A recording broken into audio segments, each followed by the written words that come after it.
false teachings বিলাক ক'ত পাহে কৈছে ক'লে মানে such teachings words today such teachings come through hypocritical liars whose conscience have been seared as with a hot iron তো এইটো false teaching বা belief to এটা one of the মানে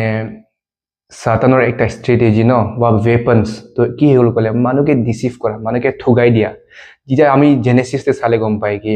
সাতানে মানে কেনেকা আদাম আৰু ইভকে ঠগি দিছে ন মিছা কৰি দিছে আইটো নিচিনা থ্ৰু আউট দ্য বাইবেল আমি যেতিয়া চাই গলে মানে সাতানে কিপ অন ডিসিভিং ন হসাটোকে মানে মানে মিছাটোকে হসা নিচা কয় বা দেখায় আৰু হসাকে টুইষ্ট কৰি দিয়ে ন বা অলপমান আধা আধা হসাই কয় তো এনেকা কুইনি সাতানে নেকি মানে কি মানুহকে ডিসিভ কৰে এতে মানে সাতান বি হ'ব পাৰে বা কিছু মানুহৰ ফৰ্ম দে না মানুহবিলাক যেনেকৈ বিলিভাৰ্ছ বিলাক ফৰ্ম দে বহুত ফলছ টিচাৰ্ছ দে প্ৰফেটছ নাম দে পাষ্টাৰ নাম দে এইটো নিচিনা মানে যে পোৱাৰটো আমি দেখি পাই এইটো ইতিনেকা ফলছ টিচিং ক'ত পাই গ'লে যোন মানে নেকি আমাৰ বিশ্বাসটো আৰু যোনটো একটা সঁচা আছে ঈশ্বৰৰ বাক্য আছে ইটোকে তাৰপা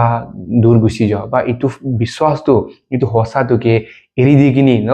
বেলেগ টিচিংতে বেলেগ ৰাস্তাতে মেইন ৰাস্তাৰ পৰা বেলেগতে গুচি যোৱা এইটো নিচিনা এইটো বিলাক মানুহৰ পৰা আহে বুলি কৈছে